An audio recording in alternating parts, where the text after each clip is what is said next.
Universitas Tikubang, Unisbang, Semarang. Eksis sejak 1968. Semua program studi terakreditasi. Daftar dan registrasi online di website pmb.unisbang.ac.id. Unisbang hebat. Assalamualaikum warahmatullahi wabarakatuh. Perkenalkan, nama saya Almira Nadia Kalista, NIM 1805520130 dari kelas B1 Akuntansi Fakultas Ekonomika dan Bisnis Universitas Tikubang, Unisbang, Semarang.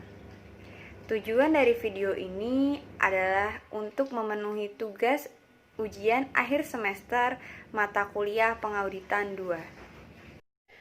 Kali ini saya akan mempresentasikan tentang SA 560 yang berisi materi tentang peristiwa kemudian.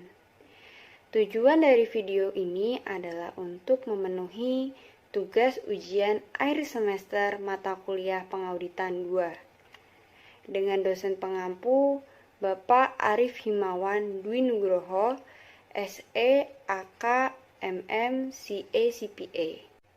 Sebelum saya mempresentasikan materi pada hari ini, alangkah baiknya jika kita sedikit mengulas materi-materi pengauditan sebelumnya. Yang pertama, definisi pengauditan. Pengauditan adalah proses pengumpulan dan pengujian bukti-bukti audit secara sistematis dan objektif tentang objek pengauditan. Untuk menentukan tingkat kesesuaian objek pengauditan dengan kriteria yang berlaku, serta mengkomunikasikan hasil pengauditan kepada para pihak yang berkepentingan. Pasti di sini pada bertanya-tanya mengapa laporan keuangan harus diaudit. Laporan keuangan perlu diaudit untuk memberikan informasi tentang perusahaan untuk memenuhi kebutuhan informasi berbagai pihak akan informasi keuangan. Dibutuhkan pengujian kesesuaian antara praktek akuntansi dalam laporan keuangan dengan prinsip akuntansi yang berlaku umum. Proses pengujian tersebut dikenal dengan istilah auditing yang dilakukan oleh akuntan publik sebagai pihak yang independen. Beberapa manfaat audit sangat banyak sekali. Yang pertama, kita akan membaca manfaat audit bagi pihak yang diaudit. Yang pertama, menambah integritas suatu laporan keuangannya sehingga laporan tersebut bisa dipercaya untuk kepentingan pihak luar entitas seperti pemegang saham, kreditor, pemerintah, dan sebagainya. Yang kedua, mencegah dan menemukan fraud atau tindak kecurangan yang dapat dilakukan oleh manajemen perusahaan yang diaudit. Yang ketiga, memberikan dasar yang dapat lebih dipercaya untuk penyiapan suatu surat pemberitahuan pajak yang diserahkan kepada pemerintah. Yang keempat, membuka pintu bagi masuknya berbagai sumber-sumber pembiayaan dari luar. Yang kelima, menyiapkan kesalahan dan penyimpangan moneter dalam sebuah catatan keuangan. Nah, sekarang kita akan membahas manfaat audit bagi anggota lain dalam dunia usaha. Yang pertama, memberikan dasar yang lebih meyakinkan para kreditur atau para rekanan untuk dapat mengambil keputusan pemberian kredit. Yang kedua, memberikan sebuah dasar yang lebih meyakinkan kepada perusahaan asuransi untuk dapat menyelesaikan klaim atas kerugian diasuransikan. Yang ketiga, memberikan suatu dasar yang terpercaya kepada para investor dan calon investor untuk bisa menilai prestasi investasi dan kepengurusan manajemen. Yang keempat, memberikan sebuah dasar yang objektif kepada serikat buruh dan pihak yang diaudit untuk bisa menyelesaikan sengketa mengenai upah dan tunjangan. Yang terakhir, memberikan serangkaian dasar yang independen kepada pembeli maupun penjual untuk dapat menentukan syarat penjualan, pembelian, atau penggabungan perusahaan. Dan yang terakhir ini ada memberikan sebuah dasar yang lebih baik, meyakinkan kepada para langganan atau klien untuk dapat menilai profitabilitas atau audit finansial, audit manajemen, dan juga sistem pengendalian intern 45 rentabilitas perusahaan itu. Dan ada juga manfaat audit bagi badan pemerintah dan orang-orang yang bergerak di bidang hukum. Yang pertama, memberikan tambahan kejelasan yang sangat independen tentang ketelitian dan jaminan suatu laporan keuangan. Yang kedua, memberikan sebuah dasar yang independen kepada mereka yang bergerak di bidang hukum untuk dapat mengurus harta warisan dan harta titipan. Menyelesaikan suatu masalah dalam kebangkrutan dan insolvensi dan menentukan suatu pelaksanaan perjanjian persekutuan dengan cara semestinya.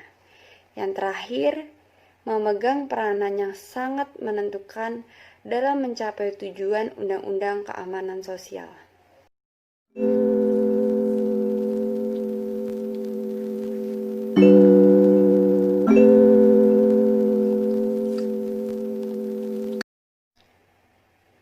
Nah, inilah materi yang akan kita bahas pada hari ini. Yang pertama, ada pendahuluan. Di bab pendahuluan ini ada 3 materi. Yang pertama, ruang lingkup, lalu ada peristiwa kemudian, lalu ada tanggal efektif. Lalu bab selanjutnya ada tujuan, lalu ada definisi, lalu bab selanjutnya ada ketentuan. Ketentuan sendiri ada 3 materi di dalamnya.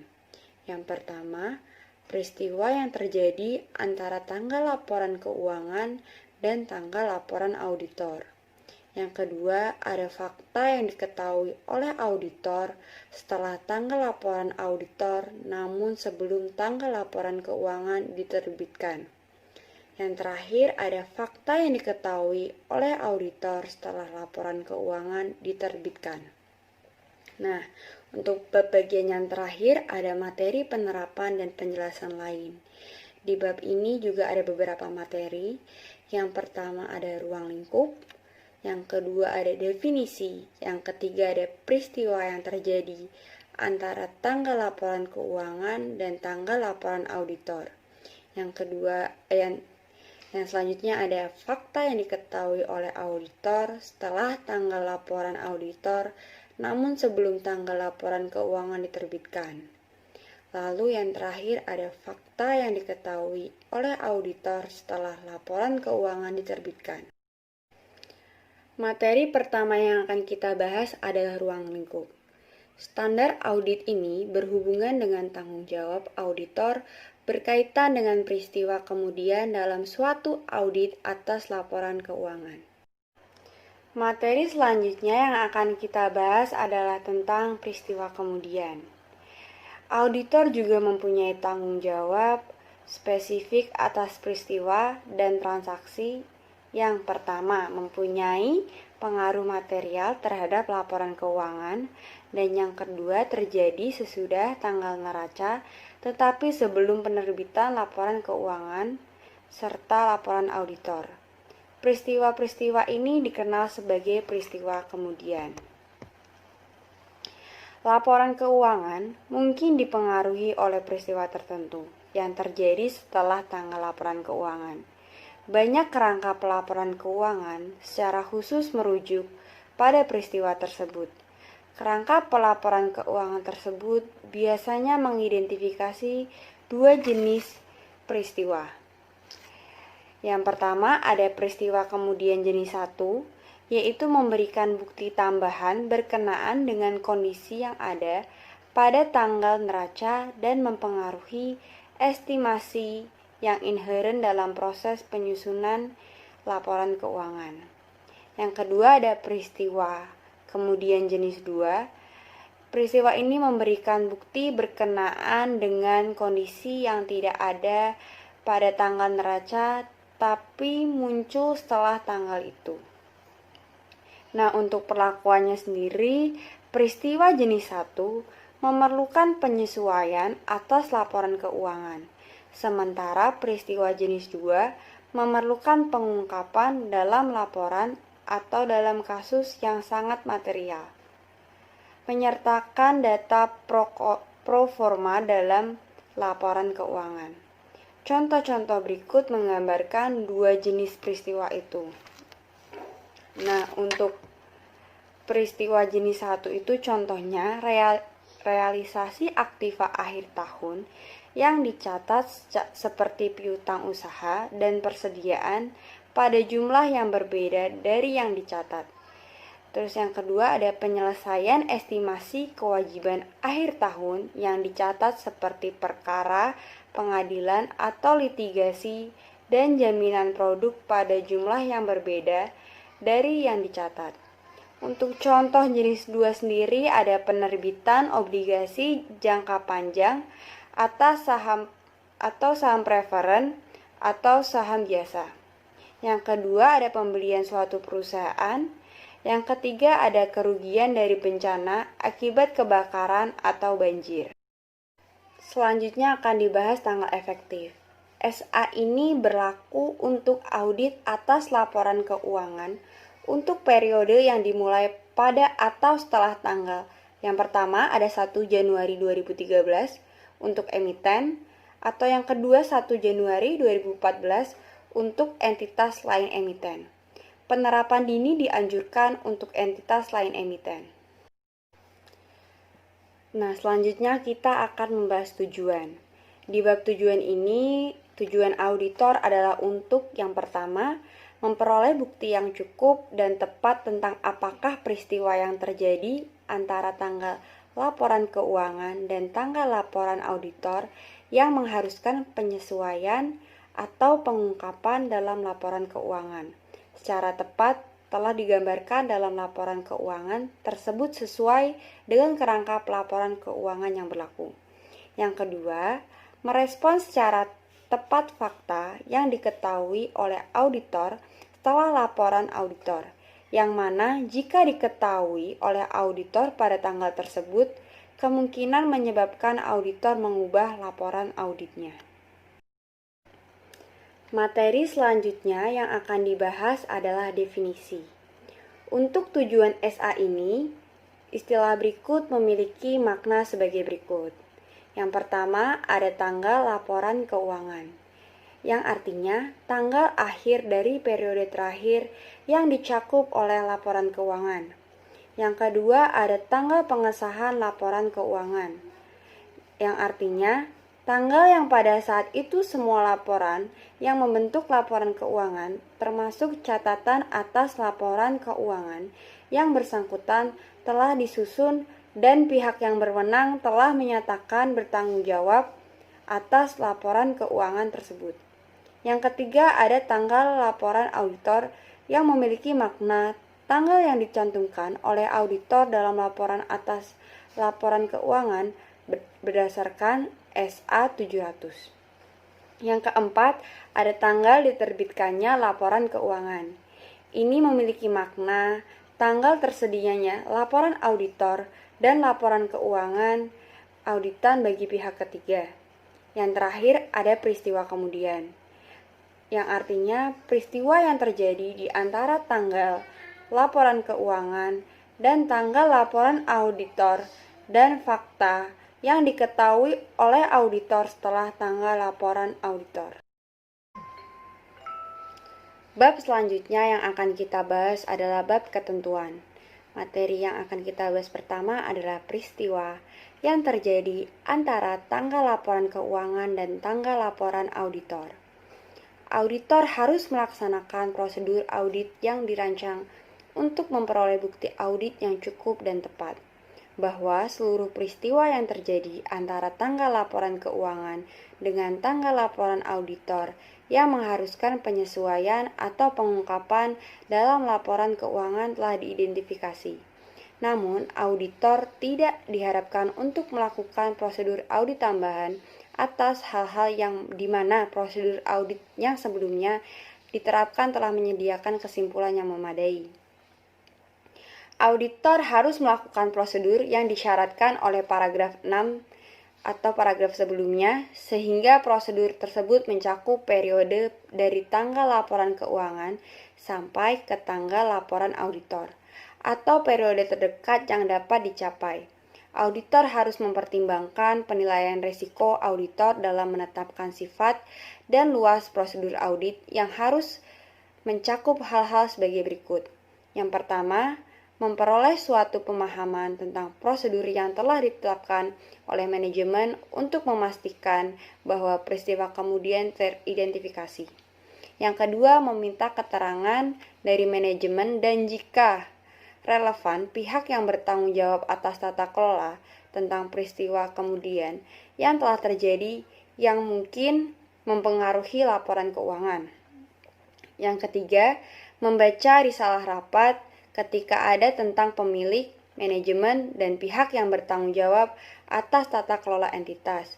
Yang rapat tersebut diadakan setelah tanggal laporan keuangan dan meminta keterangan tentang hal-hal yang dibahas dalam rapat tersebut yang risalah hasil rapatnya belum tersedia. Yang terakhir, membaca laporan keuangan interim terakhir entitas jika ada. Auditor jika sebagai hasil prosedur yang dilakukan seperti yang disyaratkan oleh paragraf 6 dan 7, auditor mengidentifikasi peristiwa yang mengharuskan penyesuaian atau pengungkapan dalam laporan keuangan. Auditor harus menentukan apakah setiap peristiwa tersebut telah digambarkan dalam laporan keuangan secara tepat dan sesuai dengan kerangka pelaporan keuangan yang berlaku. Representase tertulis. Auditor harus meminta kepada manajemen dan jika relevan, pihak yang bertanggung jawab atas tata kelola untuk memberikan suatu representasi tertulis berdasarkan SA 580 yang menyatakan bahwa seluruh peristiwa yang terjadi setelah tanggal laporan keuangan dan memerlukan penyesuaian atau pengungkapan sesuai dengan kerangka pelaporan keuangan yang berlaku telah disesuaikan atau diungkapkan. Nah, slide selanjutnya yang akan kita bahas adalah mendapatkan surat representasi klien. Auditor diwajibkan untuk mendapatkan representasi tertulis tertentu dari manajemen dalam memenuhi standar ketiga pekerjaan lapangan. Ini dapat dicapai melalui surat representasi klien atau Client Representation Letter yang umumnya dikenal sebagai surat rep. AU 333 Management Representation menjelaskan bahwa representasi merupakan bagian dari barang bukti tetapi bukan pengganti penerapan prosedur audit yang diperlukan untuk mendapatkan dasar yang layak atas suatu pendapat. Nah, representation management sendiri yang pertama harus mengkonfirmasi representasi lisan yang diberikan kepada auditor.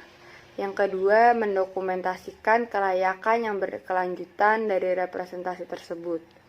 Yang ketiga, mengurangi kemungkinan kesalahpahaman mengenai representasi manajemen. Nah, surat rep dapat menjadi pelengkap bagi prosedur audit lainnya, Sebagai contoh seperti yang ditunjukkan dalam bagian terdahulu. Surat pernyataan audit adalah sarana utama bagi auditor untuk mendapatkan bukti mengenai LCA. Meskipun demikian, surat rep juga dapat memuat pernyataan manajemen bahwa LCA telah dipertanggungjawabkan secara tepat dan tidak ada klaim atau penilaian yang belum ditegaskan yang memerlukan pengungkapan dalam laporan keuangan. Akan tetapi, dalam beberapa kasus, surat rep dapat menjadi sumber utama bukti audit. Misalnya, apabila klien merencanakan untuk menghentikan suatu lini bisnis, auditor mungkin tidak dapat mendukung peristiwa ini melalui prosedur audit lainnya. Dengan demikian, auditor harus meminta manajemen untuk menunjukkan niatnya dalam surat rep tersebut. Jika surat representasi yang dibuat oleh manajemen bertentangan dengan bukti audit, maka auditor harus menyelidiki situasinya dan mempertimbangkan reliabilitas dan representasi yang dibuat. Sebagai contoh, representasi manajemen mengenai klasifikasi sekuritas yang ditahan sampai jatuh tempo mungkin bertentangan dengan penjualan sekuritas tersebut oleh manajemen. Di samping itu, berdasarkan situasinya, auditor juga harus mempertimbangkan apakah ketergantungannya pada representasi manajemen yang berkaitan dengan aspek-aspek lain dari laporan keuangan sudah tepat dan dapat dibenarkan. Nah, slide selanjutnya kita akan membahas isi surat representasi. Pasti pada bertanya-tanya kan, apa sih isi surat representasi ini? Nah, menurut AU 333.06 memberikan pedoman atas 4 kategori utama dari representasi spesifik yang harus termasuk dalam surat rep. Surat rep itu harus mencakup representasi mengenai yang pertama ada laporan keuangan, yang kedua ada kelengkapan informasi, yang ketiga ada pengakuan, pengukuran, dan pengungkapan. Yang keempat ada peristiwa kemudian. Nah, sebagai contoh, sesuai dengan tanggung jawab atas manajemen atas laporan keuangannya, manajemen harus mengetahui bahwa mereka bertanggung jawab menyesuaikan laporan keuangan atas setiap salah saji material yang dideteksi oleh auditor, dan setiap salah saji yang belum dikoreksi yang telah dikumpulkan oleh auditor selama penugasan masa berjalan adalah tidak material, baik secara individual maupun agregat terhadap laporan keuangan secara keseluruhan. Menyajikan contoh surat rep yang mencakup representasi yang berkaitan dengan masing-masing dari keempat kategori utama ini, surat rep harus disiapkan oleh bagian administrasi klien, dialamatkan kepada auditor, dan diberikan tanggal pada tanggal laporan auditor.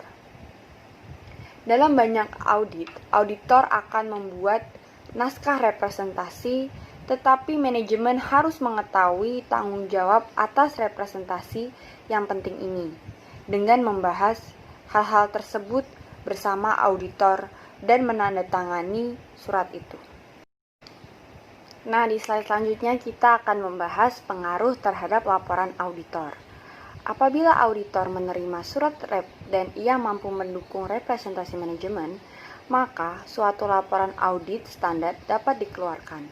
Akan tetapi, ada keterbatasan pada lingkup audit jika auditor tidak dapat, yang pertama, memperoleh surat rep, atau yang kedua, mendukung representasi manajemen yang bersifat material bagi laporan keuangan dengan prosedur audit lainnya. Suatu pembatasan lingkup akan mengakibatkan penyimpangan dari laporan standar auditor, baik melalui pendapat wajar dengan kualifikasi maupun penolakan pemberian pendapat. Penolakan manajemen untuk memberikan representasi tertulis mungkin cukup menurut pertimbangan auditor untuk membuat auditor menarik diri dari penugasan. Nah, slide selanjutnya kita akan membahas fakta yang diketahui oleh auditor setelah tanggal laporan auditor namun sebelum tanggal laporan keuangan diterbitkan. Auditor tidak memiliki kewajiban untuk melakukan prosedur audit atas laporan keuangan setelah tanggal laporan auditor. Namun, jika setelah tanggal laporan auditor, tetapi sebelum tanggal laporan keuangan diterbitkan, suatu fakta ditemukan oleh auditor yang mungkin menyebabkan auditor mengubah laporan auditnya. Jika fakta tersebut telah diketahui oleh auditor pada tanggal laporan auditor, maka auditor harus yang pertama membahas hal tersebut dengan manajemen dan jika relevan dengan pihak yang bertanggung jawab atas tata kelola. Yang kedua, menentukan apakah laporan keuangan tersebut memerlukan perubahan dan jika demikian, yang ketiga, meminta keterangan bagaimana manajemen akan memperlakukan hal tersebut dalam laporan keuangan. Jika manajemen mengubah laporan keuangan, maka auditor harus yang pertama melaksanakan prosedur audit yang diperlukan dalam kondisi atas perubahan tersebut. Yang kedua, kecuali jika kondisi yang tertera dalam slide sebelumnya terjadi, yang pertama memperluas prosedur audit yang disebutkan dalam paragraf 6 dan 7 sampai pada tanggal laporan auditor baru. Dan yang kedua, menyediakan suatu laporan auditor baru atas laporan keuangan yang telah diubah.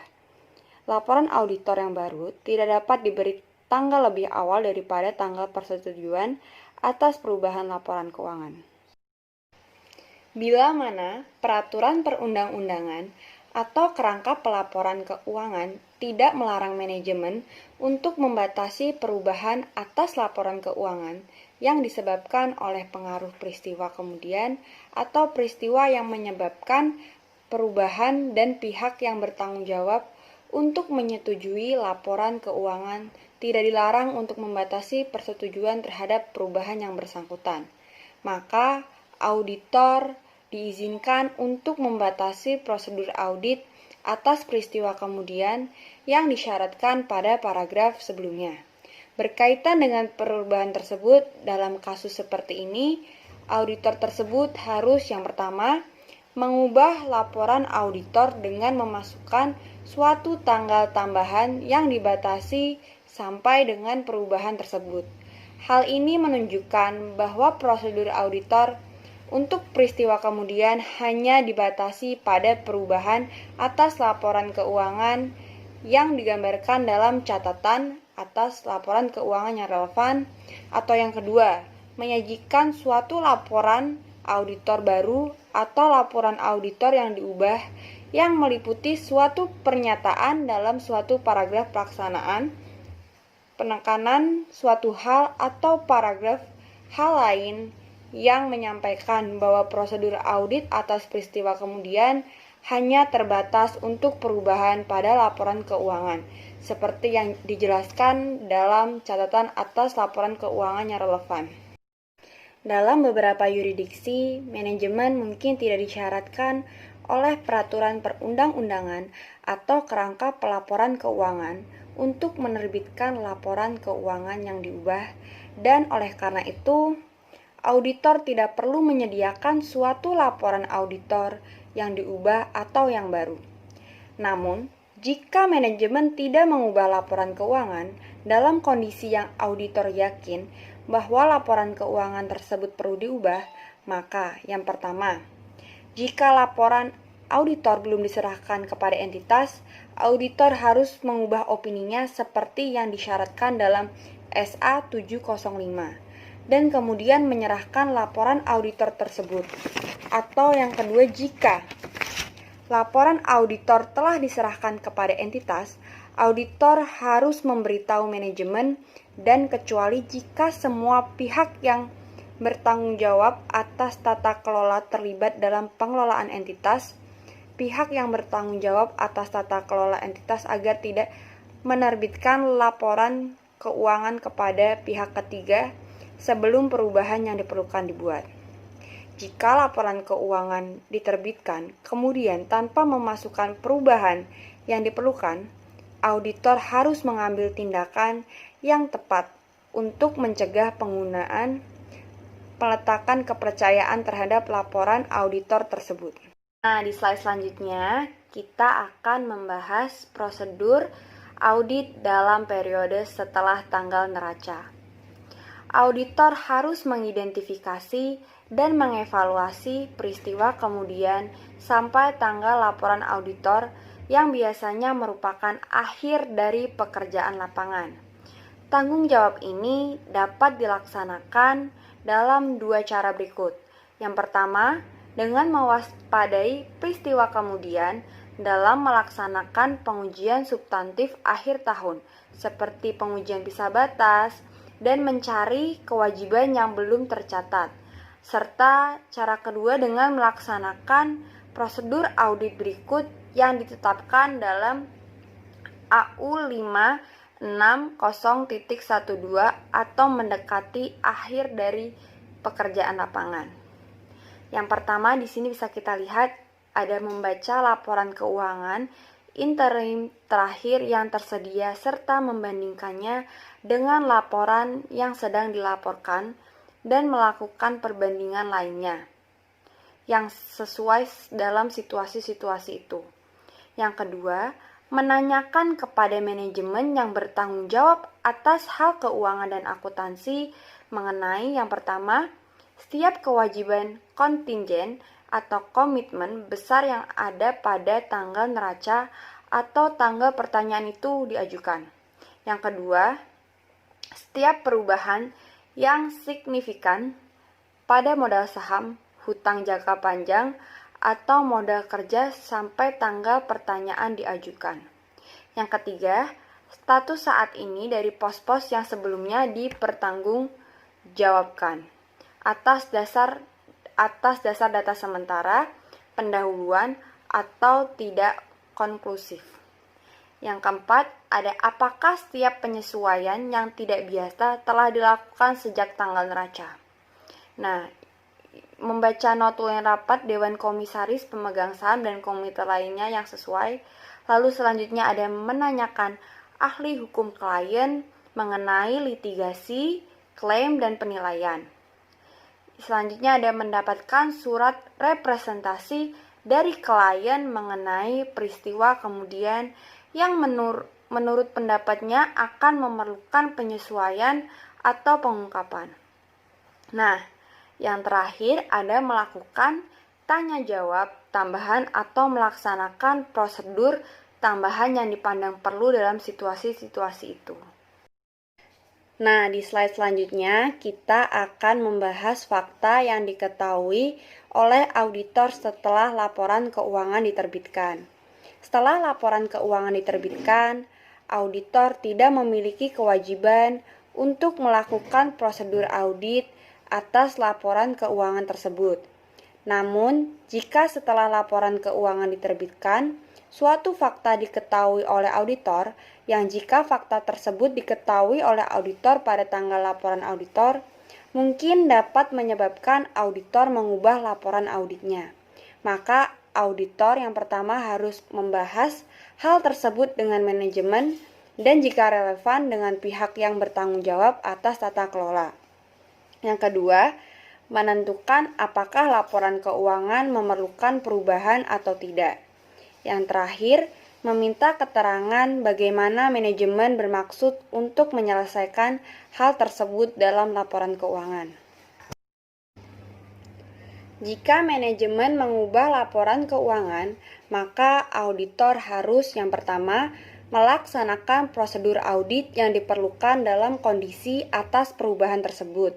Yang kedua, menelaah tahap-tahap yang dilakukan oleh manajemen untuk memastikan bahwa setiap pihak yang menerima laporan keuangan yang diterbitkan sebelumnya bersamaan dengan laporan auditor diberi informasi tentang situasi tersebut. Yang ketiga, kecuali jika kondisi dalam paragraf 12 berlaku, yang pertama harus memperluas prosedur audit yang disebutkan dalam paragraf 6 dan 7 sampai pada tanggal laporan auditor baru dan tanggal laporan auditor baru tidak lebih dari awal daripada tanggal persetujuan atas perubahan laporan keuangan. Dan yang kedua, menyerahkan laporan auditor baru atas laporan keuangan yang diubah. Dan yang terakhir, ketika kondisi dalam paragraf sebelumnya terjadi, ubah laporan auditor atau serahkan laporan auditor baru seperti yang disyaratkan oleh paragraf sebelumnya. Jika auditor harus memasukkan dalam laporan auditor baru atau yang diubah suatu paragraf penekanan atas suatu hal atau paragraf hal-hal lain dengan berpedoman pada suatu catatan atas laporan keuangan yang lebih intensif membahas alasan perubahan atas laporan keuangan yang diterbitkannya sebelumnya dan laporan yang diserahkan sebelumnya oleh auditor. Nah, jika manajemen tidak mengambil langkah-langkah yang diperlukan untuk memastikan bahwa setiap pihak yang menerima laporan keuangan yang diterbitkan sebelumnya sudah diberitahu tentang situasi tersebut dan juga tidak mengubah laporan keuangan dalam kondisi yang auditor yakini bahwa laporan keuangan tersebut perlu diubah, maka auditor harus memberitahu manajemen dan kecuali jika semua pihak yang bertanggung jawab atas tata kelola terlibat dalam pengelolaan entitas, pihak yang bertanggung jawab atas tata kelola, bahwa auditor akan berusaha untuk mencegah pengguna meletakkan kepercayaan masa depan terhadap laporan auditor tersebut. Jika meskipun dengan pemberitahuan tersebut, manajemen atau pihak yang bertanggung jawab atas tata kelola tidak mengambil langkah-langkah yang diperlukan tersebut, auditor harus mengambil tindakan yang tepat untuk mencegah pengguna meletakkan kepercayaan terhadap laporan. Nah, slide selanjutnya kita akan membahas wacana audit peristiwa kemudian. Sebagai tambahan terhadap prosedur audit yang disyaratkan, auditor dapat mempertimbangkan hal-hal berikut sebagai langkah yang diperlukan dan tepat untuk yang pertama, membaca rencana kerja dan anggaran perusahaan dan laporan manajemen lain yang terkait untuk periode setelah tanggal laporan keuangan. Yang kedua, meminta representasi tertulis yang mencakup peristiwa kemudian tertentu yang mungkin diperlukan untuk mendukung bukti audit. Nah, kenapa sih peristiwa kemudian itu perlu diatur dalam SAP? Berbagai peristiwa setelah tanggal neraca atau tanggal pelaporan LK yang terjadi pada pemerintah pusat antara lain adalah sebagai berikut. Yang pertama, pertanggungjawaban penggunaan uang persediaan oleh Satuan Kerja ke Bendahara Umum Negara. Yang kedua, penyetoran sisa uang persediaan ke rekening kas negara. Yang ketiga, pengesahan pendapatan dan belanja Satuan Kerja Badan Layanan Umum. Yang keempat, pengesahan suatu hibah. Yang kelima, revisi DIPA dalam rangka penyelesaian pagu negatif. Yang keenam, penerbitan SP3 yang diterbitkan KPPN khusus. Yang ketujuh, penerbitan surat ketetapan pajak kurang bayar. Yang kedelapan, penerbitan surat ketetapan pajak lebih bayar. Yang kesembilan, adanya putusan hukum yang in-crunch yang berkaitan dengan hak atau kewajiban negara. Yang ke-10, penetapan defisit atau belanja subsidi pemerintah berdasar hasil verifikasi BPK. Yang ke-11, pembubaran entitas pemerintah, misalnya akibat pemekaran penggabungan. Yang ke-12, pembayaran tagihan tahunan anggaran yang lalu. Yang ke-13, penyelesaian pekerjaan teknik yang melewati tahun anggaran. Yang ke-14, pelaksanaan pemeliharaan akibat jaminan pemeliharaan oleh rekanan. Yang ke-15, ada pencairan jaminan atau garansi bank akibat buan prestasi. Yang ke-16, ada pengembalian jaminan atau garansi bank kepada rekanan. Yang ke-17, ada koreksi pencatatan dokumen akuntansi untuk tahun anggaran sebelumnya. Yang ke-18, penerbitan surat tagihan akibat peristiwa sebelumnya. Yang ke-19, pembebanan kerugian negara. Yang ke-20, LK tidak membiaskan kondisi sebenarnya pada saat LK disahkan untuk dipublikasi bagi publik, sehingga pembaca LK berisiko sesat baca atau misleading. Yang ke-21, karena sebagian peristiwa tersebut mengubah kenyataan saldo aset, kewajiban atau ekuitas LK atau tanggal LK, sehingga memerlukan penyesuaian atau koreksi akuntansi dan koreksi pemuktahiran LK sebelum disahkan atau diotorasi untuk dipublikasikan bagi pemangku kepentingan. Yang ke-22, ada karena sebagian peristiwa tersebut mengubah persepsi pembaca LK walau saldo aset, kewajiban, atau ekuitas LK, tanggal LK tidak boleh dikoreksi, sehingga memerlukan penjelasan pada CALK sebelum LK disahkan untuk dipublikasi atau diotorisasi bagi pemangku kepentingan. Sekian presentasi dari saya. Mohon maaf jika masih banyak kesalahan. Semoga materi yang saya berikan dapat bermanfaat dan berguna. Karena tidak ada kata berhenti untuk menuntut ilmu. Karena di setiap saat kita selalu membutuhkan ilmu. Karena ilmu satu-satunya perlindungan terbaik menghadapi hari-hari susah adalah dengan memperbanyak ilmu. Dan jangan lupa terapkan protokol kesehatan. Dan jangan lupa juga terapkan 3M. Mencuci tangan, memakai masker, dan menjaga jarak. Wassalamualaikum warahmatullahi wabarakatuh.